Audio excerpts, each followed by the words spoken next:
오늘은 마태복음 24장 15절부터 22절까지의 말씀을 함께 나누어 보겠습니다. 마태복음 24장 15절부터 22절까지의 말씀을 제가 봉독해 드리겠습니다. 그러므로 너희가 선지자 다니엘이 말한 바 멸망에 가증한 것이 거룩한 곳에 선 것을 보거든 읽는 자는 깨달을진저 그때에 유대에 있는 자들은 산으로 도망할지어다.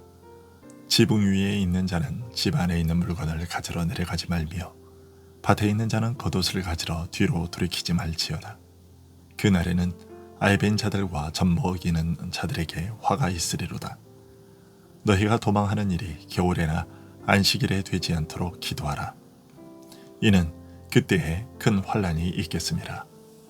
창세로부터 지금까지 이런 환란이 없었고 후에도 없으리라. 그 날들을 감하지 아니하면 모든 육체가 구원을 얻지 못할 것이나 그러나 택하신 자들을 위하여 그 날들을 감하시리라. 아멘.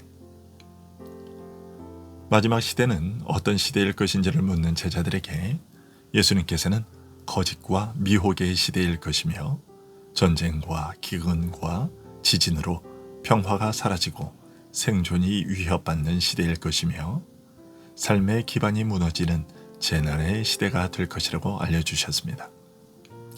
그리고 그런 시대가 되면 너나 할 것 없이 모두 힘들어지겠지만 신자들은 더욱 심한 고난을 겪게 될 것이라고 알려주셨습니다.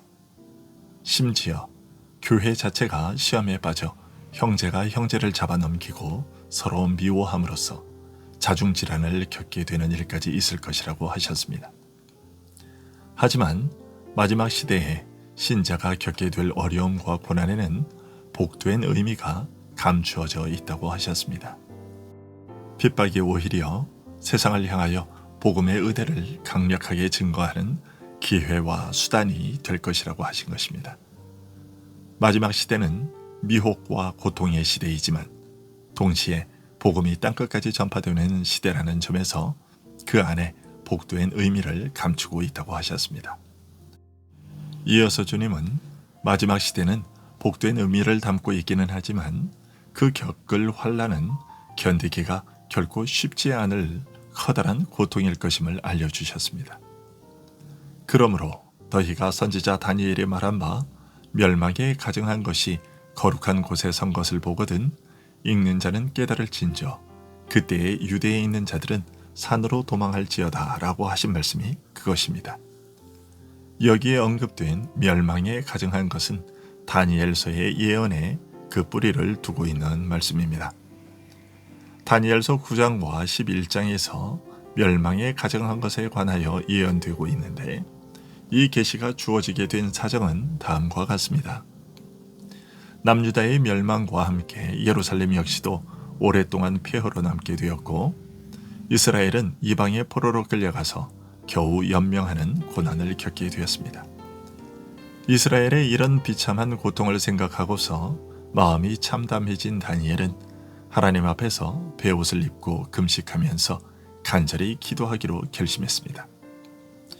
그는 먼저 이스라엘이 조상 때로부터 범죄해온 것을 회개하고 하나님의 진노와 심판은 마땅한 것이었음을 인정했습니다.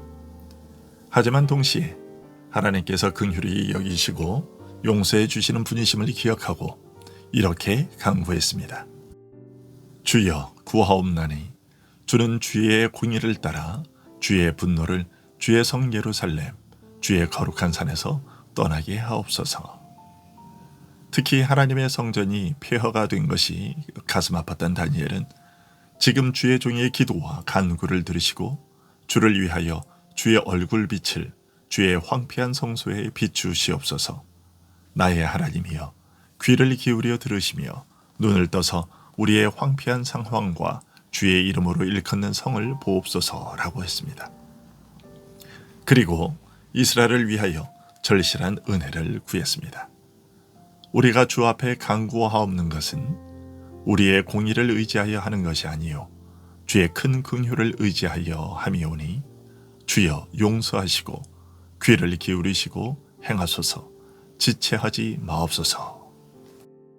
비록 죄로 인해 망하기는 했지만 여전히 이스라엘은 주의 백성이요 황폐하여 버려진 예루살렘은 주의 도성임을 상기시키면서 이스라엘의 죄를 사하여 주시기를 구했습니다. 이런 다니엘의 기도를 들으신 하나님께서는 천사 가브리엘을 통해 하나님의 말씀을 주셨습니다. 그 계시의 내용은 이스라엘과 거룩한 성을 위하여 정하신 기한, 곧 70일에 관한 것이었습니다. 장차 하나님 나라의 역사를 어떻게 이루어 가실 것인지에 대해 알려주신 계시였습니다. 그 예언의 핵심은 하나님에 대한 반역을 끝내시며 죄악을 영원히 속하시고 영원한 의의를 드러내시겠다는 것이었습니다. 여러 선지자들을 통하여 알리신 모든 예언을 완전히 성취하시되 지극히 거룩한 자를 기름 부어 세우심으로써 이 일을 이루실 것이라는 것이었습니다.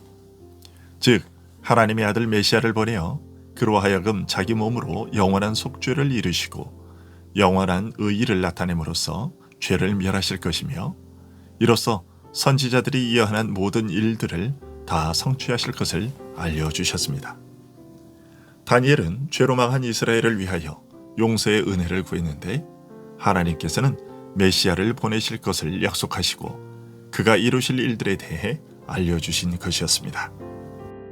장차 예수님께서 이 땅에 오셔서 행하실 일들이 이처럼 중대한 일이며 또 죄로 망한 자들에게 남은 유일한 소망이라는 것을 알려주신 것이었습니다. 하지만 이러한 하나님의 계획이 성취되는 과정은 단순하지 않을 것도 알려주셨습니다. 70일이라는 말로 이스라엘이 바벨론 포로에서 돌아와 예루살렘을 다시 건축하는 일을 허락하신 때로부터 메시아가 출현할 때까지 상당한 기간이 흐를 것이며 그 기간 동안 예루살렘이 다시 세워지는 일도 매우 어렵고 곤란한 가운데서 진행될 것임을 알려주셨습니다. 70일의 중에서 7일에와 62일에가 지나서야 메시아께서 기름 부음을 받으실 것이라고 하셨으니 메시아께서 오셔서 하나님 나라의 왕으로 세움 받으시는 일은 70일의 중에서 69일에가 지나고 마지막 한 일회가 남은 때에 이루어질 것을 알려주셨습니다.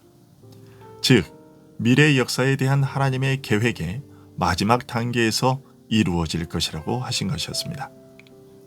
그런데 이 일이 있기 전 아직 7일회가 남은 때에 이스라엘 중에서 하나님의 통치를 시행할 왕, 곧 메시아가 끊어지고 없는 시대가 올 것이고 그때에는 이스라엘이 목자 없는 양과 같이 방황하는 시대가 올 것이라고 하셨습니다.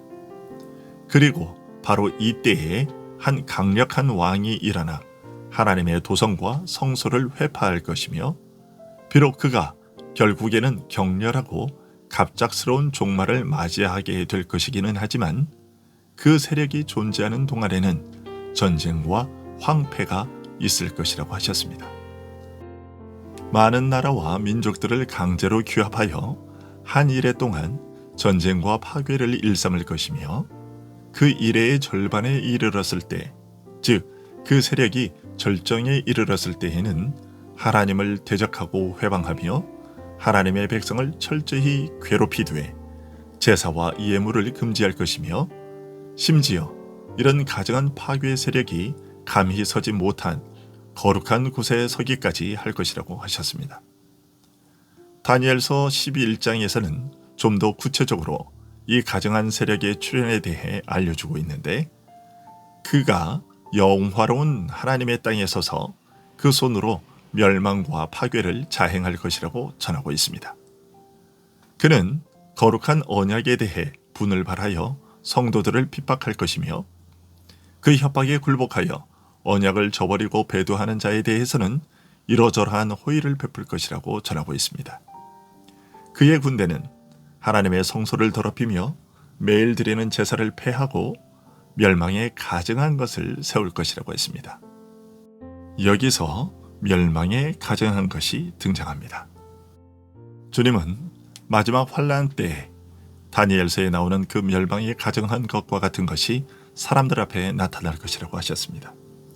그리고 마지막 시대에 그것이 나타나거든 신자들은 산으로 도망하고 집안의 물건을 가지러 내려가지 말 것이며 밭에 놔두고 온 것을 가져오려고 돌아서지 말라고 하셨습니다. 그리고 임신한 여인과 갓난아기를 가진 여인들에게는 큰 화가 있을 것이며 도망하는 일이 겨울이나 안식일이 되지 않도록 기도하라고 하셨습니다. 주님께서 마지막 환난 날에 신자들에게 이처럼 도피하라고 말씀하신 이유는 무엇일까요? 그 이유에 대해 주님은 21절에서 이렇게 밝히셨습니다. 창세로부터 지금까지 이런 환난이 없었고 후에도 없으리라. 그 마지막 때에 성도들에게 들이닥칠 환난은 말로 표현할 수 없을 정도의 극심한 환난이 될 것이기 때문이라는 것입니다. 주님은 추가적으로 22절의 말씀을 통해 그 환난이 얼마나 강력할 것인지에 대해 알려주셨습니다. 그 날들을 감하지 아니하면 모든 육체가 구원을 얻지 못할 것이라고 하셨습니다. 사람으로서는 도저히 견딜 수 없을 정도의 혹독한 환난이 될 것이라는 말이지요. 하지만 하나님께서는 택하신 자들을 위하여 그 날들을 감하실 것이라고도 알려주셨습니다. 즉, 하나님께서 그의 백성들이 끝까지 믿음을 지킬 수 있도록 붙들어 주실 것이라는 말입니다. 하나님께서 이러한 환난을 겪게 하시는 것은 교회를 무너뜨리고자 함이 아니라 불같은 시험을 통해 연단받게 하셔서 오히려 정금과 같이 순전하게 하시기 위함입니다.